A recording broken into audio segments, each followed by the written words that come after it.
दोस्तों welcome to exam जंगल। दोस्तों हमें सभी को पता है कि हरियाणा स्टाफ सिलेक्शन कमीशन का पेपर होने वाला है जल्दी में। अब पेपर पोस्टपोन होगा नहीं होगा, पेपर की जो क्वालिफाइंग होगा सेट प्री नहीं होगा, वो हमें नहीं पता। अब हमें क्या पता है कि पेपर तो होगा, क्यों 2024 में इलेक्शन है। ठीक है, तो मोस्ट इंपॉर्टेंट टॉपिक क्या है? Math, English, Hindi. हिंदी ये तो है ही हुआ है, और जो मोस्ट इंपॉर्टेंट जो रैंक डिसाइडेड जो है ना आपके टॉपिक्स हैं दोस्तों, वो है डिजास्टर मैनेजमेंट और इन्वायरमेंट। इनके जो है नोट्स मार्केट में इतने इजीली अवेलेबल भी नहीं है, तो इनको पढ़े कहां से? क्योंकि पूरे पूरे 5-5 नंबर का अगर दोनों मानाए लगाए कि भाई 5 नंबर का डिजास्टर मैनेजमेंट, 5 नंबर का इन्वायरमेंट आएगा, तो दोस्तों 10 नंबर आते हैं। और 10 नंबर ऐसे छोड़ देने कि नहीं भाई इसके नोट्स अवेलेबल नहीं है, तो दोस्तों ये मूर्खता ही होगी। तो आज हम इसमें शुरू कर रहे हैं एनवायरनमेंट को। इसके बेसिक बेसिक डेफिनेशन क्या है और एग्जाम पॉइंट ऑफ व्यू से जो क्वेश्चन बन सकते हैं, आज हम उनको देख लेंगे। तो टाइम खराब नहीं करते, अगर आप हमारे चैनल पे नए हैं तो सब्सक्राइब कर सकते हैं। तो करें शुरू? करें? चलो आप करें तो कर देते हैं शुरू। ठीक है, चलिए शुरू करते हैं। दोस्तों जो पहला पहला टॉपिक है हमारा, वो है इकोलॉजी। अब इकोलॉजी है दोस्तों, ये ना ग्रीक वर्ड है, ये बना है दो शब्दों से मिलकर, ये है ओइकोस प्लस लोगोस। ओइकोस मतलब होता है दोस्तों हैबिटेशन,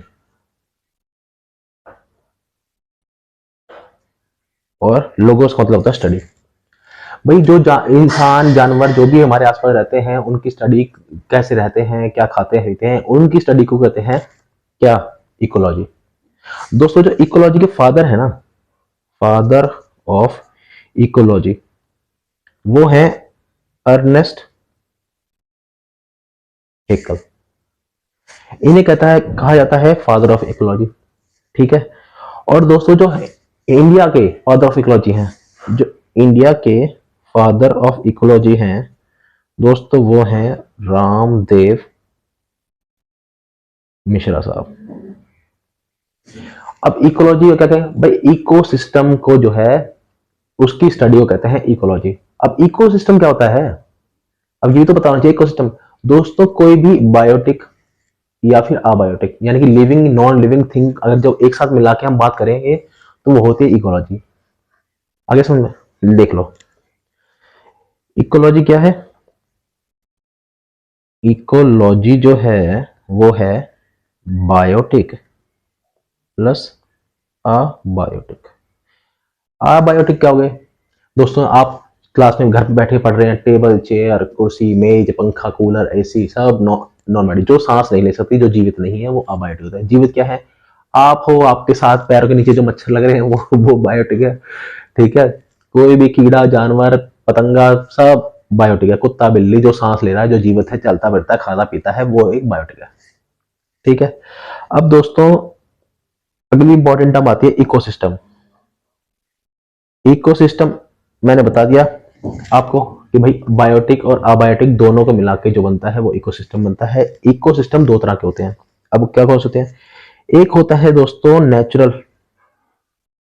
और एक होता है आर्टिफिशियल।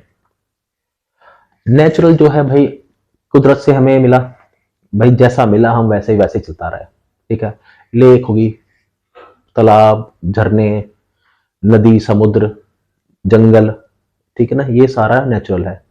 ठीक है, और आर्टिफिशियल कौन सा होता है? आर्टिफिशियल जो हमने बनाए हैं। आर्टिफिशियल दोस्तों जो एक एक्वेरियम बना लिया, हम घर में रखते हैं, मछली को पालते हैं, एक्वेरियम हो गए, जू बना रखे हैं हमने, वहां पे जानवर होते हैं, आप जाकर देख सकते हैं, ये सारे हो गए मैनमेड।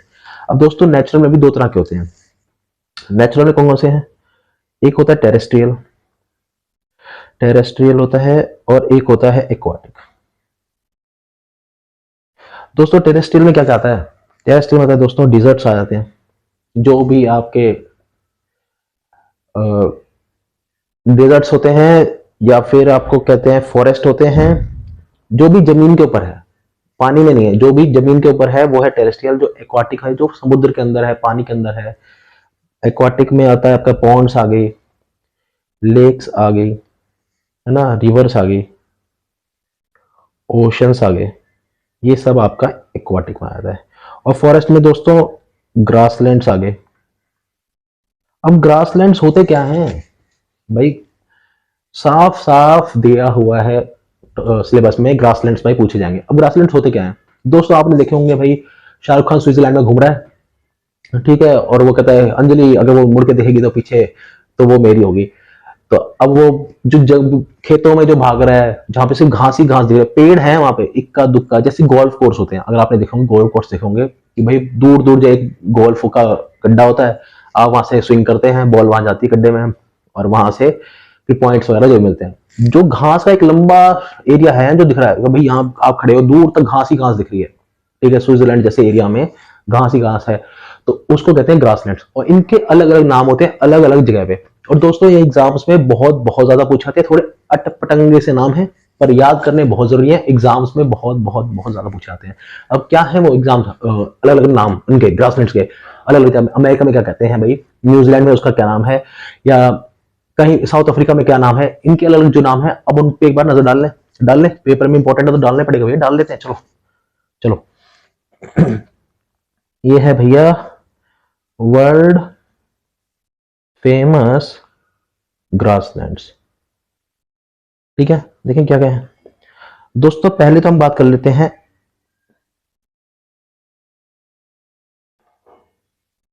प्रेरीज की। दोस्तों यूएसए में ग्रासलैंड को कहते हैं प्रेरीज, ठीक है। दूसरा है दोस्तों पैम्पस। पैम्पस आप सभी ने देखा होगा, बचपन में सुना भी होगा, पैम्पस ज्योग्राफी में बहुत आता था। अब पैम्पस कहां पर आता है दोस्तों, अर्जेंटीना। आपको पता होगा कि अर्जेंटीना की टीम ने अभी वर्ल्ड कप जीता है, मैसी तो ग्रेटेस्ट ऑफ ऑल टाइम बन गया, क्यों, क्योंकि भाई रोनाल्डो के पास वर्ल्ड कप नहीं है पर इसके पास है, जो भी अब कहानी है वो तो ठीक है, हमारा टॉपिक नहीं है। चलिए सेल्वास। अब सेल्वास कहां बोलते हैं दोस्तों, साउथ अमेरिका में। साउथ अमेरिका में जो ग्रासलैंड्स होते हैं उनको बोला था सेल्वास, ठीक है। अब अगला क्या है, अगला है दोस्तों स्टीप फार्मिंग। और स्टीप कहां बोलते हैं दोस्तों, ये बोलते हैं यूरोप में। यूरोप में ग्रासलैंड्स को स्टीप बोला जाता है। अगला आता है वेल्ड्स। वेल्ड्स बोलते हैं दोस्तों साउथ अफ्रीका में। अगला है दोस्तों कैंपोस। कैंपस दोस्तों कैंपा कोला नहीं है दोस्तों, कैंपस है ब्राजील में बोला जाता है ग्रासलैंड को, ठीक है। एक होता है डाउन्स। डाउन्स दोस्तों बोलते हैं ऑस्ट्रिया में, क्या है डाउन्स। डाउन्स बोलते हैं ऑस्ट्रिया में। तो दोस्तों ये तो हो गए ग्रासलैंड के बारे में। अब हो गया दोस्तों, अब इंपॉर्टेंट लगा आता है इकोटोन। दोस्तों इकोसिस्टम ना बड़े बड़े एरिया को इकोसिस्टम बोला जाता है। जैसे भाई बहुत ज्यादा बड़ा एरिया है कोई, हरियाणा का एक इकोसिस्टम है मान लेते हैं, फिर एक राजस्थान का एक इकोसिस्टम है, ठीक है। अब इकोटोन क्या होता है, जब दो इकोसिस्टम के बीच में जो एरिया आता है ना, जो कहते हैं कॉमन एरिया होता है, वो होता है इकोटोन। एक बार देखिए, जैसे ये एक इकोसिस्टम है, ठीक है, और एक ये इकोसिस्टम है, जो दो इकोसिस्टम के बीच में जो एरिया आ गया ना, ये वाला, ये जो एरिया है, ये दोस्तों होता है इकोटोन। और क्या समझा, अब देख लीजिए, जैसे मान लेते हैं हम, ये तो है लैंड, ये जमीन है, और ये है समुद्र। समुद्र, तो ये जो बनता है ना दोस्तों बीच में, डेल्टा होता है, एस्चुरीज होता है, बीचेस होते हैं, समुद्र के ऊपर बीच होते हैं, भाई गोवा के बीच बहुत फेमस है, आपको सभी को पता ही होगा। तो ये जो बीच है ना, समुद्र और जमीन के बीच में जो बीच में बन रहा है, ये होता है दोस्तों क्या, इकोटोन हमारा। क्लियर हो गया, दोबारा हूं, दो इकोसिस्टम के बीच जो म्यूचुअल एरिया है, जो उनके बीच में आ रहा है, भाई समुद्र की लहरें ऐसे तो नहीं यहां तक रह रही है भाई, ऐसे तो नहीं, पर लहरें जब आती है तो ऊपर तक आती है, तो ये जो बीच का एरिया है ना, इसे हम कहते हैं इकोटोन। आ गया भाई, आ गया समझ। चलिए अगला क्या है दोस्तों, एज इफेक्ट। एज इफेक्ट क्या होता है दोस्तों, ये जो इकोटोन का एरिया ना, ये वाला इकोटोन ये वाला एरिया है जो हमने बात करी अभी, यहाँ पे कुछ तरह के जानवर होंगे जो यहाँ पे ही पाए जाएंगे, और इनकी डेंसिटी बहुत ज्यादा होगी। जैसे केकड़े हो गए, यहाँ पे अब क्या आपको मिलेगा, केकड़े मिलेंगे। मछली तो नहीं मिलेगी, मछली मिलेगी समुद्र के अंदर, शेर चीते जंगल में मिलेंगे, तो यहाँ क्या मिलेगा, यहाँ मिलेंगे केकड़े, या फिर शेल्स होते हैं, आपने देखा होगा कि भाई मोतियों की माला वाला पहनते हैं, तो ये सब मिलेगा आपको यहाँ पे। तो इनका ये वहां पर इस एरिया में ज्यादा पाए जाते हैं। तो इसको इनका कहते हैं, इस इफेक्ट को कहते हैं एज इफेक्ट। ठीक है दोस्तों। अगला क्या है दोस्तों, अब है अगला level of organisation in nature. ठीक है भाई, अब एक बंदा बैठा है, कई बैठे हैं, इकोसिस्टम क्या होता है, या हम बोले भाई बायोम क्या होता है, बायोस्फीयर क्या होता है, और फिर सबसे बड़ा बायोस्फीयर क्या है। तो आज अब हम करेंगे इस पे बात दोस्तों। इस पे बहुत तेरे क्वेश्चन बनते हैं। ठीक है भाई, ये क्या होता है, ये क्या होता है, होता है। अब देखते हैं ये होता क्या है। पहले तो हम बनाएंगे एक ट्रायंगल।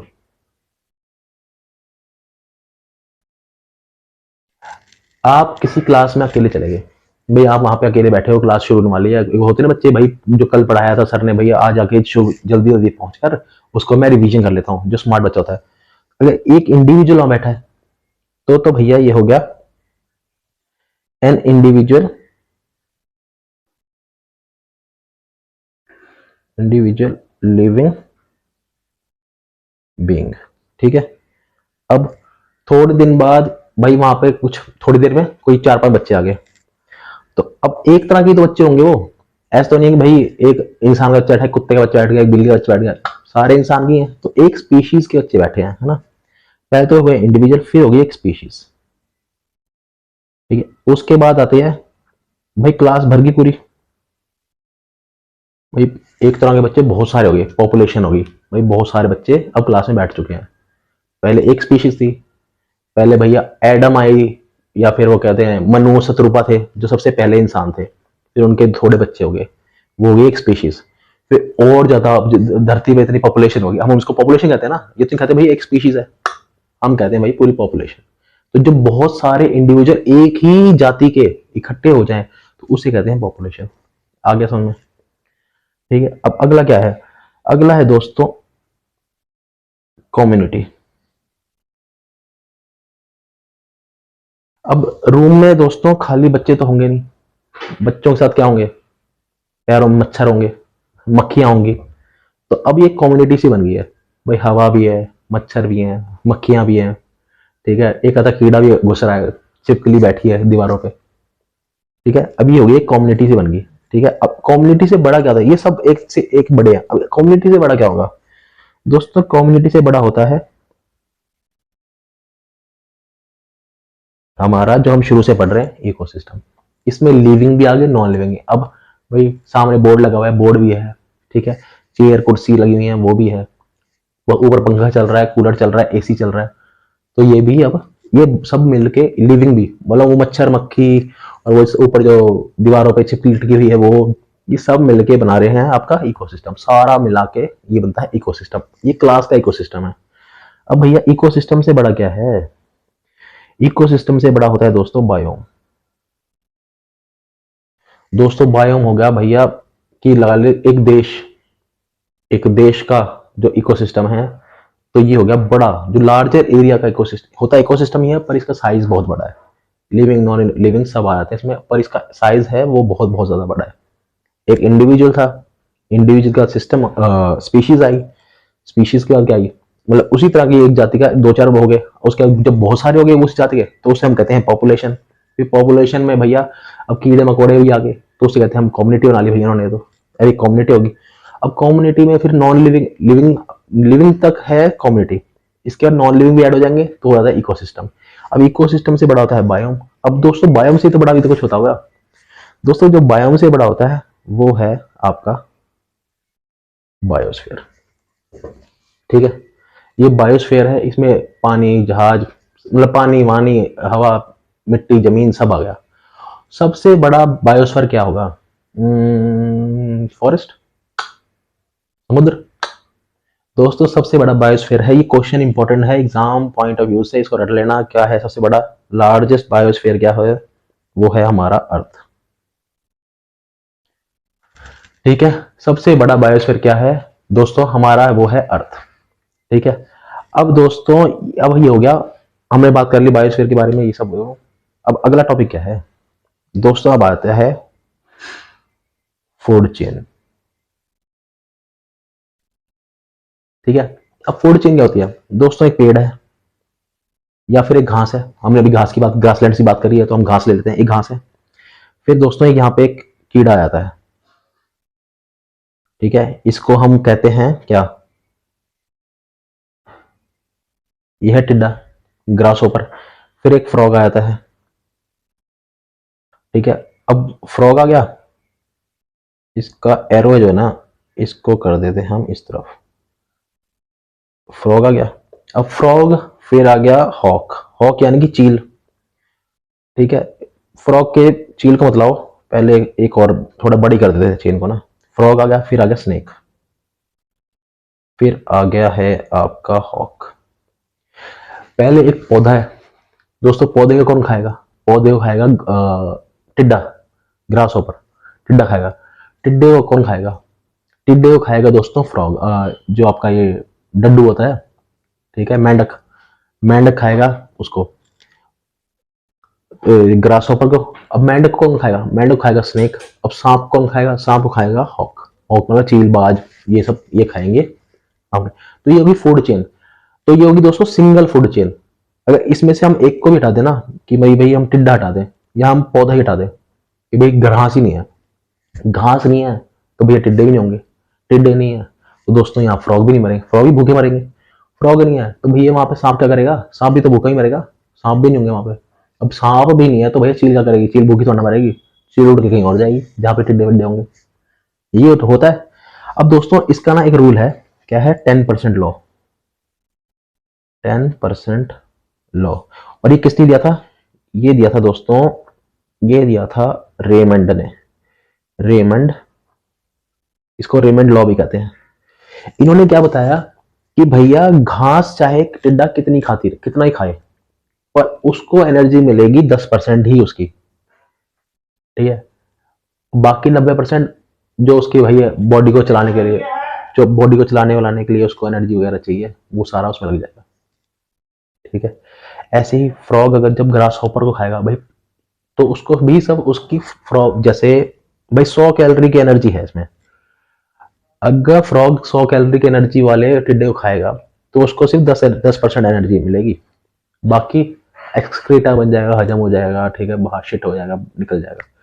सेम स्नेक के साथ है, सांप के साथ, सांप अगर फ्रॉग को खाएगा तो 10% एनर्जी, ऐसे ही करते करते ये होगी सिंगल चेन। दोस्तों अब इसमें होते 3 तरह के जानवर होते हैं। एक तो होते हैं भैया प्रोड्यूसर, एक होते हैं कंज्यूमर, एक होते हैं डिकम्पोजर। दोस्तों प्रोड्यूसर कौन से होते हैं, जो पेड़ पौधे घास वास है, ये होते हैं प्रोड्यूसर, इनसे ही फूड चेन शुरू होती है। अगर घास वास नहीं है तो वहां पे कोई कीड़ा मकोड़ा भी नहीं मिलेगा। रेगिस्तान में देख लो कितने कीड़े मकोड़े मिलते हैं, वो छोटे मोटे सांप मकोड़े मिल जाएंगे, पर जो है टिड्डे विड्डे नहीं मिलेंगे, कोई चैटी नहीं मिलेगी, कोई आपको वो नहीं मिलेंगे अपने, ये जो पतंगे वतंगे होते हैं, या फिर कोई भी छोटे काले काले रंग के कीड़े, कोई भी मतलब किस तरह का भी जानवर वानवर कम ही मिलेंगे वहां पे, क्योंकि है नहीं, खाने को कुछ नहीं है। तो ये तो हो गए प्रोड्यूसर। कंज्यूमर कौन हो गए, आप हम कुत्ता बिल्ली सांप सुअर, ये हो गए कंज्यूमर जो खाएंगे। डिकम्पोजर कौन होते हैं दोस्तों, डिकम्पोजर होते हैं आपके बैक्टीरिया वगैरह, फंगई, कोई मर गया तो उसको डिकम्पोज कौन कर रहा है, तो डिकम्पोजर्स का बड़ा रोल है। सड़ता नहीं है, सड़ रहा है कुछ, कोई कुत्ता मर गया, आपको देखेंगे थोड़े दिन में गल के खत्म हो जाता है। तो डिकम्पोजर्स का काम क्या है, ये पैदा होते हैं, डिकम्पोज करते हैं और मर जाते हैं, ठीक है ना। तो ये काम होगा डिकम्पोजर्स का। अब है दोस्तों ट्रॉफिक लेवल, ट्रॉफिक लेवल। दोस्तों ट्रॉफिक लेवल क्या होता है भाई, जो आपका है, आप स्टैंड कहां कर रहे हो फूड चेन में, भैया हम यहाँ कर रहे हैं स्टैंड, कहते हैं ना कि इंसान ट्रॉफिक लेवल बनना, शेर खा सकता है इंसान को ना, कोई और मार सकता है, क्योंकि इंसान खुद ज्यादा पावरफुल हो गया। अब शेर को कोई, ये तुम्हारी बकरी तो मार नहीं सकती। तो अब ट्रॉफिक लेवल अलग अलग तरह के होते हैं, पर इससे पहले हम एक बार ना, जब हम फूड चेन कर रहे हैं तो एक बार फूड चेन को कंप्लीट करते हैं। एक होती है, ये तो होगी सिंपल फूड चेन, भाई एक लाइन चल रही है, ठीक है, पर इसकी एक साइड इफेक्ट है क्या, अगर इनमें से बीच में से एक भी कोई भी स्नेक, फ्रॉग या फिर कोई भी ग्रास हॉपर या प्लांट कोई भी हट जाए तो ये डिस्टर्ब हो जाएगी फूड चेन, तो आगे वाले को खाना नहीं मिलेगा, तो ये मर जाएंगे। अब एक होती है दोस्तों फूड वेब। फूड वेब भी एक फूड चेन है, पर इसमें क्या है, अलग अलग मतलब एक से ज्यादा पे डिपेंडेंट हो। जैसे अब मैं बताऊं आपको, यहाँ पे ग्रास है, ग्रास को रैबिट भी खा सकता है, ग्रास को काओ भी खा सकती है, ग्रास को डियर भी खा सकता है, खा सकते हैं। अब डियर को कौन खाएगा? टाइगर। और टाइगर गाय को खा सकता है, और टाइगर रैबिट को भी खा सकता है। तो अब इसमें क्या होगा, अगर इस फूड चेन में से अगर हम रैबिट को हटा दें कि भाई यहाँ पे रैबिट है ही नहीं, खरगोश है ही नहीं, तो कोई बात नहीं, जो शेर है आपका गाय को खा लेगा, या फिर डियर को खा लेगा, हिरन को हिरन को खा लेगा। अगर अब भाई भाई इन दोनों में से भाई ना तो रैबिट भी नहीं है, डियर भी नहीं है, अब क्या है, एक गाय को खा लेगा। तो ये डिस्टर्ब नहीं होने वाली फूड चेन, ये बहुत ज़्यादा स्टेबल है। क्वेश्चन आता है कि भाई सिंगल फूड चेन स्टेबल ज़्यादा है या ये जो अपनी फूड वेब ज़्यादा स्टेबल है, तो हम कहेंगे भाई फूड वेब ज़्यादा स्टेबल है, क्योंकि भाई खाने के रास्ते बहुत सारे, है ना। आपको समझाई थी मैंने।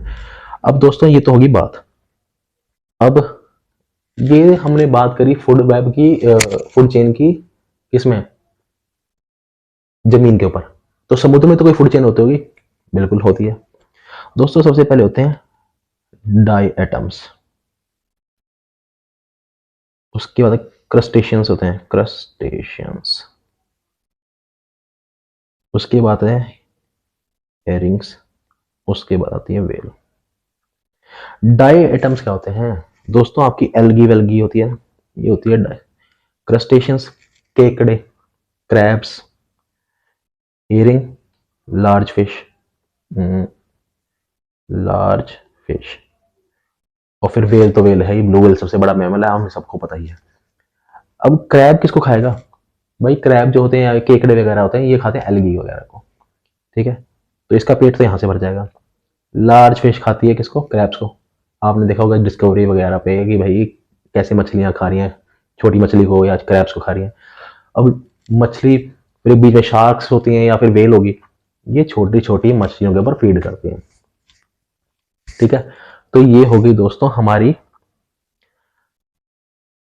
पानी की फूड चेन। दोस्तों अगले आते हैं डिकम्पोजर्स। डिकम्पोजर्स मैंने से आपको बता ही दिया है कि भैया जो कोई मरा गला सब कुछ है उसके में खाते हैं, बैक्टीरिया फंजाई होते हैं। कोई चीज मर गई है उसको कहते हैं ना कि मिट्टी कर देना, वापस वापस मिट्टी में मिला देते हैं, तो ये होते हैं डिकम्पोजर्स, ठीक है। अब डिकम्पोजर्स के बाद हम बात कर लेते हैं एक बार वायरस की। दोस्तों वायरस है ना तो जीवित है ना मरा, जब तक शरीर से बाहर है वो एक मरा हुआ है, और जब शरीर के अंदर चला गया, जैसे कि अब कोरोना भी एक वायरस था, ठीक है, जैसे ही शरीर के अंदर चला गया तो वो जीवित हो जाता है, हमें बीमार कर देता है।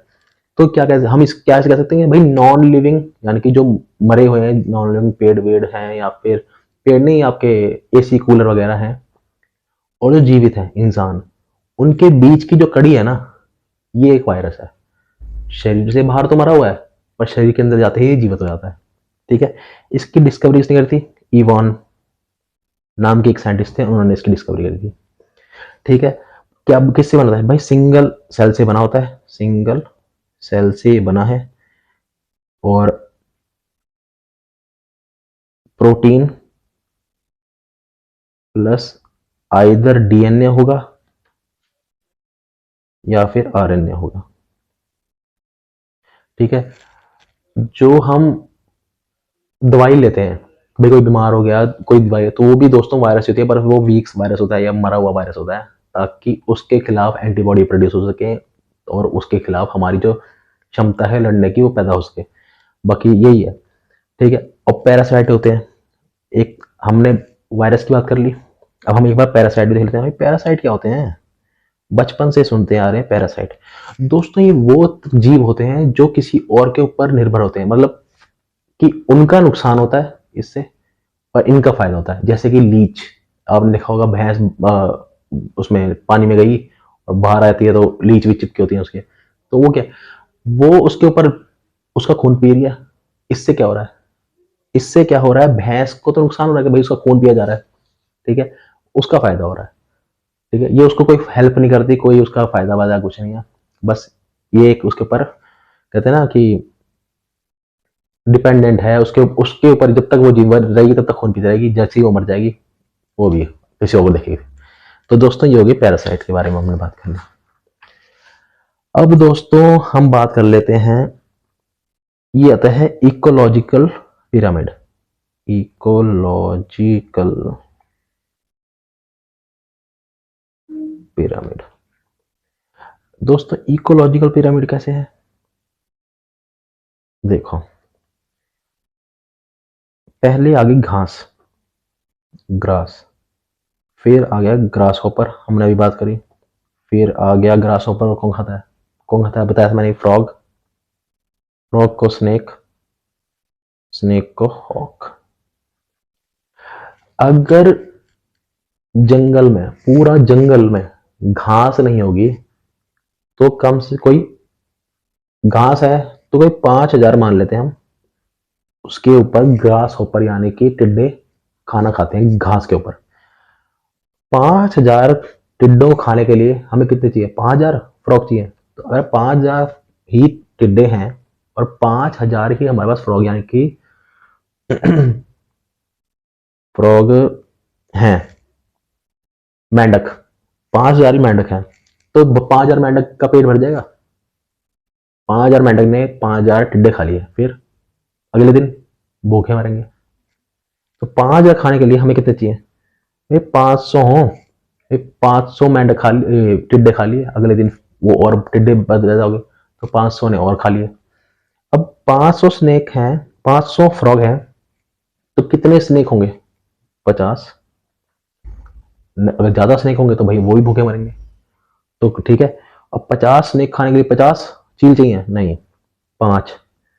आपने देखा होगा 5 ही चील दिखेंगी, 5 या 7 चील दिखेंगी। अगर 5,000 चील घूमेंगी ऊपर, सारी भूखी मरेंगी, तो इंसानों को ही खाने लगेंगे।